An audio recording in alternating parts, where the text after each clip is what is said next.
felt the cold under my skin. I've hunted down for nothing now. And why does it always have to end like this? Be mystical but sensible, and I'll hold my tongue. Could it be another memory we've missed? If you feel nothing anymore, then walk away from this. And I thought I knew what I wanted. What makes you so damn comfortable will only end in tears. Oh, and we got something like this. You can see as of last year, I'm well below the average in the room, but in 2014, we decided we needed a system and a mindset that valued different things. And in January 1st of 2015, we started rolling on that. And you can clearly see my life before. I opened in 2008. I didn't have a carrier appointment until the end of 2008. So I was selling E&S policies like they were the best thing you could ever have. No, Jason, you need a Scottsdale Re policy. It is so much better than Chubb. Yeah, I get it. The taxes and fees and all that stuff, limitations, sublimits, but this is really better for you. So, but just grinding it out, trying to figure out how to do this. I'm a steel fitter from Cleveland. And then in 2015, it really started coming together. And you can see what's happened from a revenue standpoint. I have no question we'll be a $100 million agency in terms of premium in the next 10 years because I just see where this stuff is going. And what I would tell you about all of that, and we talked about it here, we talked about the average premium, and we did the survey, there's $1.2 billion worth of premium. 1.7 billion dollars worth of premium in the room, and we're completely wrong. That is not the thing we should be talking about. That is not the thing we should be building our agency for. That is not the thing we should be scaling around. And I made that mistake. Up until the last couple of years, I've been chasing premium as an indication of size, thinking that if I got bigger, things would start to make sense, and that all of the economics that weren't working every day in my agency would somehow magically appear. And I would tell you, I no longer think about premium, because premium is a trap. All the things that you do to grow on a premium, including M&A, Billy, those things are a trap. They're taking us down a road that is diverting us from what is the real asset that we can build around. Now, I'm not saying premium isn't important, but it should not be the foundation of what we're doing going forward. And what we're going to talk about in the next hour or so will hopefully give you a view of how we're thinking about it. I could be wrong. But I'm starting to sit in rooms that I never was allowed to sit in before and talk to people that I was never allowed to talk to before. And I can tell you that that's what they're thinking. And so if we're puffing out our chest on premium or size of our agency, we're suckers in the room. We are suckers in the room because that's not what the really smart people are talking about. That's not the systems that are being built. That's not the investment carriers are making. None of that matters to them. What they're all interested in is data. And if you look at the wealth of this world, it is clearly no longer about property. It is clearly no longer about headcount. It is clearly no longer about premium. It's your ability to access and use data to grow. And Jason's right. When he did the Great Separator at IAOA, and I understand Nick was the next speaker, so Nicholas was like waiting in the wings, like, what is going on? Like, when he did that, I was like, yeah, you're right. That's exactly where we need to be thinking. So if data has so much value, how do we use it? What is it? Why do we think we own it? Why would someone like me say we don't own it? Those are the things that we started to think about. And we won't spend forever on this, and ask questions if you want, but this conversation will set you up for why we're going a different way. And we are clearly going a different way. So Sid, why don't you come up and talk a little bit about how we're thinking about data and why it's so important? So when we first started, we talked a little bit about two buckets of agencies that exist today. The lower bucket being, or one bucket being, those agencies that are collecting or scaling through aggregation, right? They're joining together in a way and getting better prices on market access, getting better prices on products, getting better leverage in negotiations with carriers. The other bucket at the other end is scaling through acquisition. They're buying and selling. So they're merging, they're becoming one.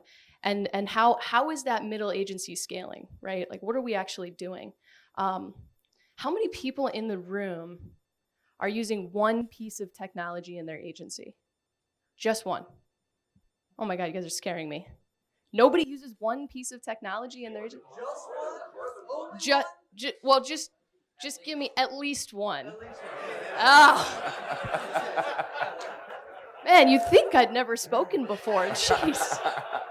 All right, one piece of technology. At least 2 pieces of technology. At least 3 pieces of technology. At least 10 pieces of technology. At least 15 pieces of technology. 15? Oh, Jeff, really? You gotta be the overachiever, man. 15, 20? How many do you use, dude? 42? Okay.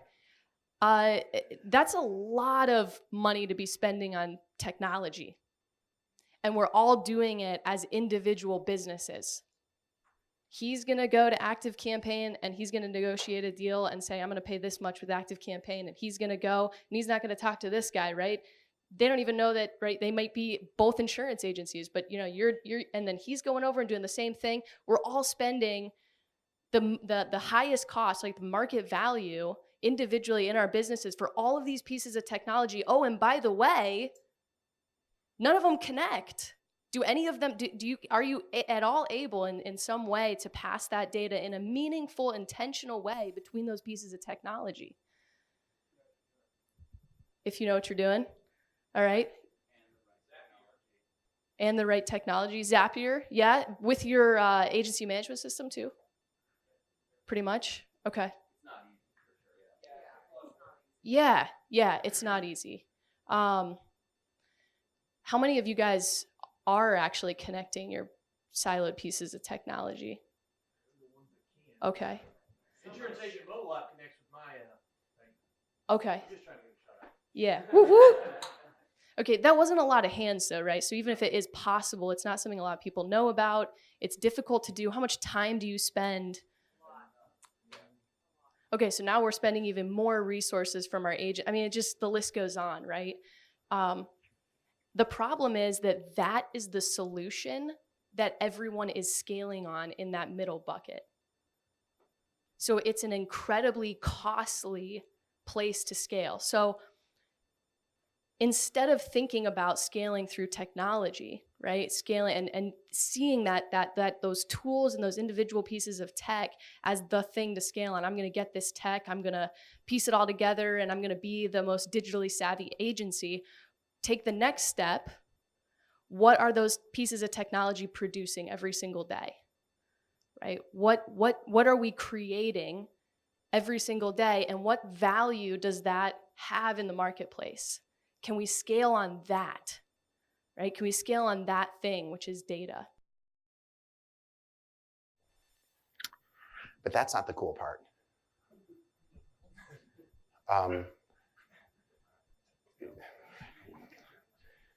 And we didn't know this when we started, but here's what I will tell you, and this is absolutely true. If you are an agency that is running on accounts in the next 10 years, you're done. Account level data is not sufficient. Yet most agency management systems are built on account level, right? Named insured, here's our accounts, all policies under accounts, right? If all you're trying to do is manage an insurance agency using an AMS, that's fine. I would argue, though, that increasingly is going to be harder. As data rises in value, then we need to stratify behaviors within those accounts and use those to leverage our insights together.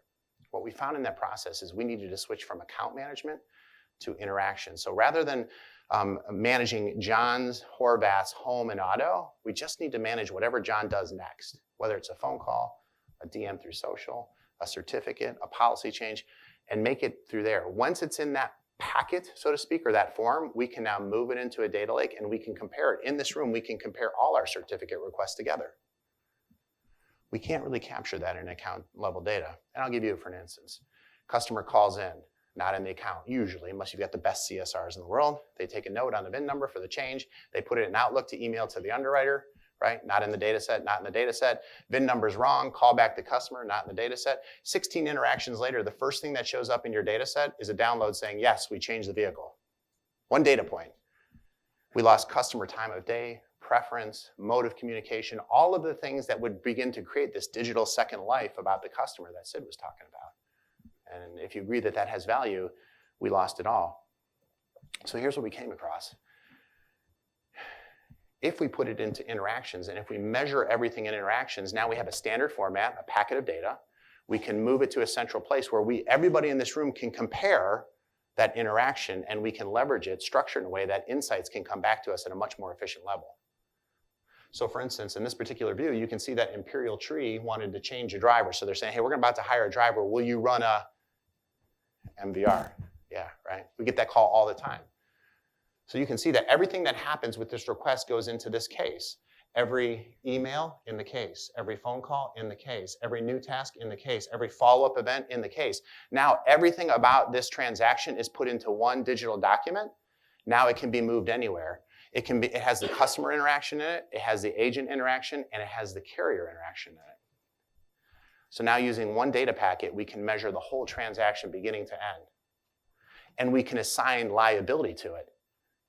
So if the customer is not returning calls, well, then we can say, you know what, that was your problem. If the person in our agency is not doing a good job, we can now see all their interactions and we can know that it is our problem. Or if we did both really well and we sent it to the carrier and it took 3 weeks to do something, we can now assign the liability to the carrier, which changes the whole dynamic for us. How do we do that? We embed a VIN number into every call and every email that now tracks people. So we're tracking all our carriers, those 10,495 interactions. We're tracking the carrier's piece of it, which is why I can tell you exactly what they're costing me. Understanding then what happens with that interaction means we can now go to the margins where the profit for us exists. Be mystical but sensible, and I'll hold my tongue. Could it be another memory we've missed? If you feel nothing anymore,